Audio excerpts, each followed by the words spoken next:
마지막 토론하신 금융위 홍사무관님 발표에 대한 토론에 대한 답변을 좀 드리겠습니다. 그 15% 초과 의결권 행사는 사실 이게 연역적인 취지가 되게 애매하거든요. 법문안에 어디 자료에 입법 자료에 안 나와 있어요. 제가 이제 추측해 보면 우리가 이제 금융기관의 자회사허들이 이제 15%이고 거기에서 추론이 된 것 같긴 한데. 이게 사실은 우리가 이제 가업 승계로 넘어오게 되면서 기업 오너들이 주식 맡기면서 증권사 보고 알아서 하라고 신탁회사 보고 알아서 하라고 하지는 않거든요. 그래서 일본은 어떻게 돼 있냐면 의결권을 위탁자로부터 지시받아서 수탁자가 행사를 해야 되는데 지시받아 행사하는 신탁, 그게 수탁자 재량 신탁이 아니라 위탁 지시를 받게 되면 그 자회사 조건에서 예외를 둡니다. 그게 합리적이죠. 그래서 이제 그런 방식으로 하면 우리도 충분하게 가능하다 이렇게 보고 있고요. 그 전세 담보 대출 관련해서는 기본적으로 신탁이 보통 이제 지금 하게 되면 상속 신탁은 자익 신탁이죠. 내가 소유권을 신탁사에 넘기지만 수익권을 내가 가지고 있는 거예요. 그래서 수익권 담보로 대출해 주면 돼요. 신탁 재산이 아파트가 수익권으로 변경된 거기 때문에 수익권만 잡고 있어도 되는 거죠.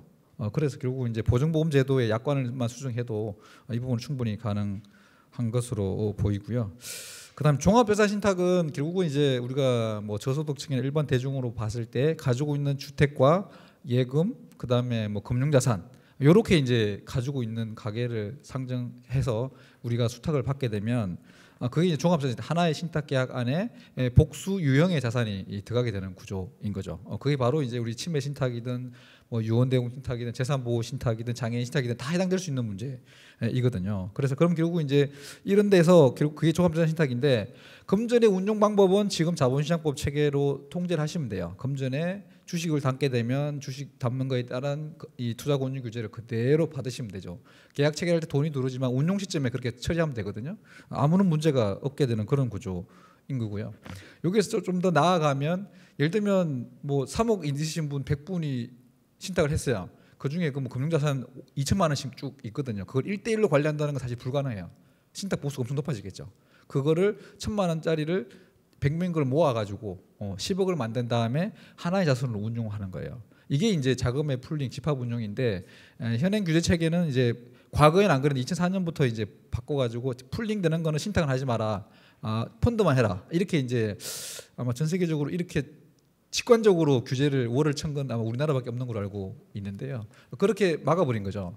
그래 막는 게 합리적이냐? 합리적일 수가 있죠. 정책적으로. 근데 복지신탁 인력으로 들어와서 보게 되면 일반 대중들이 1천만 원, 500만 원 넣는 이 재산 가지고 개별적으로 맞춤형 운영하라는 건 불가능하거든요. 그리고 그렇게 돈을 이렇게 모아가지고 집합 운용으로 구조로 가더라도 펀드를 잠탈하거나 그런 구조가 안 나오죠. 그래서 결국은 이제 그리고 특히나 신탁은 위탁자가 통제를 할 수가 있습니다. 운용이 마음에 안 들면 난 빼라 할 수 펀드는 불가능하죠. 환매 아잉은 불가능한데 그래서 그런 식으로 하게 되면 뭐 충분히 작동 가능한 것으로 저는 보고 있고요. 재신탁은 사실은 업무 위탁과는 조금 다른 측면이 있는데 지금 현재 금융위가 2012년부터 이제 본질 업무 위탁 금지와 재신탁을 계속 같이 동일한 선상에서 지금 보고 있는데 재신탁은 사실 소유권을 아예 제3자한테 넘겨놓고 그 제3자가 라이센스 가지고 있는 부동산 신탁회사예요. 그럼 결국 가계 기준으로 아파트하고 금융을 맡겼는데 금융은 신탁회사 잘 운영하니까 신탁회사 하고 아파트에 대한 부분을 부동산 전업신탁사에 맡길 수 있다. 예를 들면 그러면 이제 전업신탁사들은 그 아파트를 여러 채를 모아서 관리할 수 있잖아요. 그런 식으로 하는 게 재신탁인데 재신탁이 왜 문제가 되느냐? 문제가 될 게 없죠. 업무 위탁을 제한시키는 이유는 결국은 이제 라이센스 잠탈 이슈가 있는데 재신탁 수탁자도 사실은 신탁업자예요. 그리고 금융기관 신탁회사보다 부동산 전업신탁사들이 훨씬 부동산에 대해서 잘 아는 거죠. 그러니까 투자 보호에도 전혀 문제가 안 되는 거죠. 그래서 이걸 안 할 이유는 없다라고 저는 일단 보고 있고요. 그다음에 질문을 너무 많이 하셔가지고 배승센터장님 하신 것부터 제가 답을 좀 드리겠습니다. 지금 현재 금융위가 좀 이제 고민스러운 게 원래는 신탁업법이 자본시장법에서 통합되지 않는 법이었다가 자본시장법으로 억지로 구겨낸 거예요. 신탁을 보시면 알겠지만 부동산에 대한 관리 운영인데 왜 금융위가 관여하냐 이거지. 되게 웃기죠. 오히려 국토교통부가 맞는 거죠. 그런 시각에서 원래는 이제 신탁업법이 자본시장법에 들어가면 안 됐다고 저는 생각해요. 원칙적으로. 그리고 우리가 벤치마크했던 일본이 사실 신탁업법하고 금융상거래법이 분리되어 있거든요. 네, 그런 식으로 원래 돼야 되는데 지금 뭐 자본시장법이 흡수가 돼서 지금 안에 들어와 있는 구조인 건데 그럼 다시 또 떼내야 되느냐? 저는 사실 이거는 뭐 의회 민주주의가 좋은지 대통령제가 좋은지 뭐 그런 거랑 똑같은 것 같아요. 왜냐하면 어차피 제도를 어떻게 운영하느냐에 따라 다르거든요. 그 몫은 금융위에 있는 거죠. 금융위가 얼마로 자본시장법 안에 있어도 부동산 신탁은 부동산 고유의 속성으로 규제를 하면 되는 거고 그 중에 금전을 운영하는 거는 기존의 금융감독원의 시각에서 금융위 시각에서 관리하면 되는 거예요. 근데 그거를 하나의 법안에 놓고 보니까 이게 가서 헷갈리는 거예요.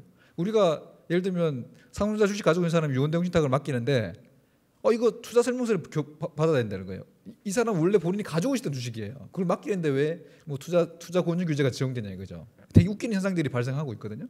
그런 것들을 운영의 묘미와 명확하게 가이던스를 줘서 그런 거 빼라 이거예요. 부동산 수탁 받는데 왜 투자 설명을 해야 되느냐?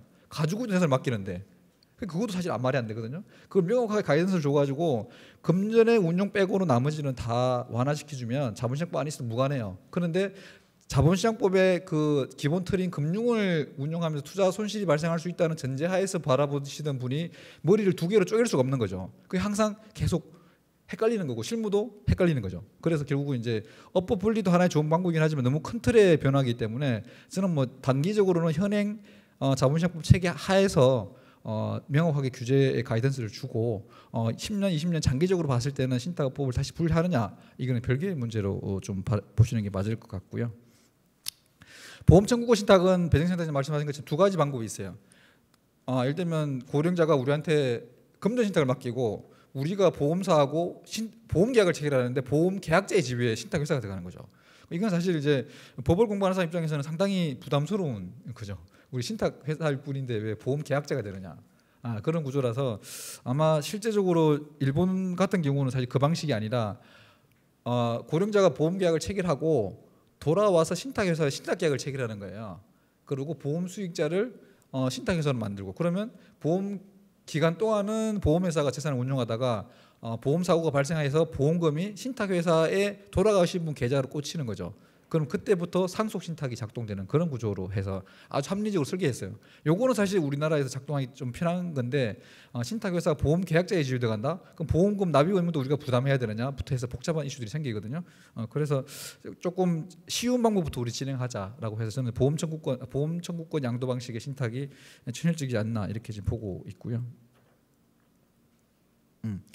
김상훈 변호사님이 좋은 또 법리적인 질문을 해주셨는데 우리가 지금 그 상법에서 의결권과 경제적 권리를 분리시키지 말라는 취지는 상법이 추구하는 단체법적인 역할. 그러니까 회사 입장에서 이 사람이 주주가 누군지 모르면 안 되잖아요. 의결권을 누구한테 줘야 되고 배당 청구권 누가 줘야 안 되잖아요. 근데 신탁을 해놓게 되면 회사 주주 명부에 신탁 회사가 들어가기 때문에 의결권 분리 문제가 회사 단위는 없어요.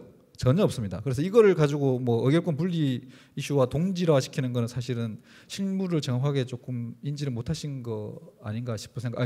김상훈 변호사님 말씀하시는 게 아니고 질문하시니까 그런 주장하시는 분들이 있어서 그런 거고. 그래서 결국 회사 입장에서는 신탁 회사가 바라보면 돼요. 주주 명부에 신탁 회사가 잡히기 때문에 그 신탁 회사의 의결권을 행사를 받으면 되고 배당금이 나오면 신탁회사로 넣어주면 되는 거죠.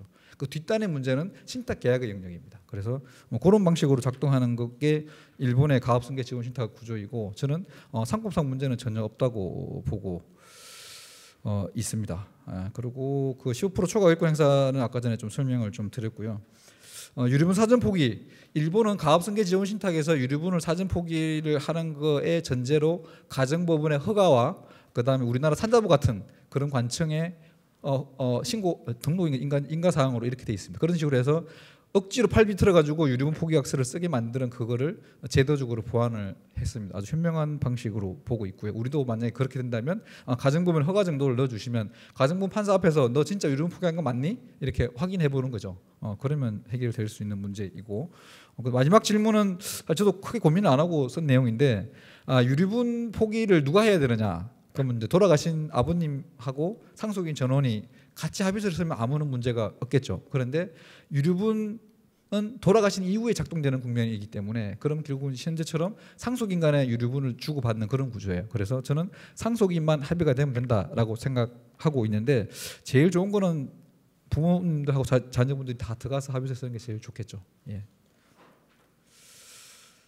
그 오상민 변호사님 토론에 대한 발표를 재신탁은 아까 전에 제가 좀 말씀을 드린 것 같고요. 재신탁이 필요한 이유는 그렇습니다. 주택은 근데 보통 이제 상가 부동산을 가지고 계신 분들이 임대 시설 관리를 해드려야 돼요. 특히나 건강할 때는 본인이 하는데 치매 걸리는 순간부터는 누가 해줘야 되잖아요. 그걸 우리 금융기관 신탁사가 받아서 하기에는 너무나 좀 어려운 작업이죠. 그래서 그거를 부동산 전업신탁사에 맡겨서 갈 수 있는 그런 재신탁이 좀 필요하다는 말씀을 드리고, 아파트도 뭐 실제적으로 필요하면 여러 채를 모아서 한꺼번에 그 부동산 전업신탁사가 하는 게 맞고, 일본의 재신탁도 대부분 부동산인 것으로 알고 있습니다. 임대차 계약 관계는 사실 이거는 제도를 만들어야 돼요. 왜냐하면 임차인이 누가 되든 간에 예를 들면 제가 아파트를 가지고 있고 제가 상속 신탁을 체결하고 제가 수익자예요. 그리고 제가 집이 두 채라서 한 채를 임대를 놓고 싶은데 임대를 놓는데 임차인 보호 문제거든요. 임차인이 우선 변제권을 받느냐의 문제인데, 소유자는 신탁회사로 돼 있고 임대 계약 주체는 수익자가 위탁자금 수익자가 되는 거죠. 그럼 그게 현행 주택임대차보호법에 어떻게 해석이 되느냐 이거죠. 그래서 그럼 결국은 법무부가 해석을 깔끔하게 해주든가 실질로 봐서, 아니면 임대차 보호법을 개정해서 뭐 이러이러한 신탁을 하는 경우에는 위탁자가 임대차 계약을 체결하더라도 우선 변제권을 부여한다, 수익자 기준으로 이렇게 해결하면 깔끔하게 해결이 될 것 같습니다. 그리고 수익자 명부 변동 상황 명세서는 조금은 귀찮긴 하지만 필요하면 하셔도 제가 보기에는 뭐 가족신탁 활성화에 큰 문제 부담은 안 될 것으로 보이고요. 그러면 이상으로 토론에 대한 제 발표를 마치겠습니다. 감사합니다.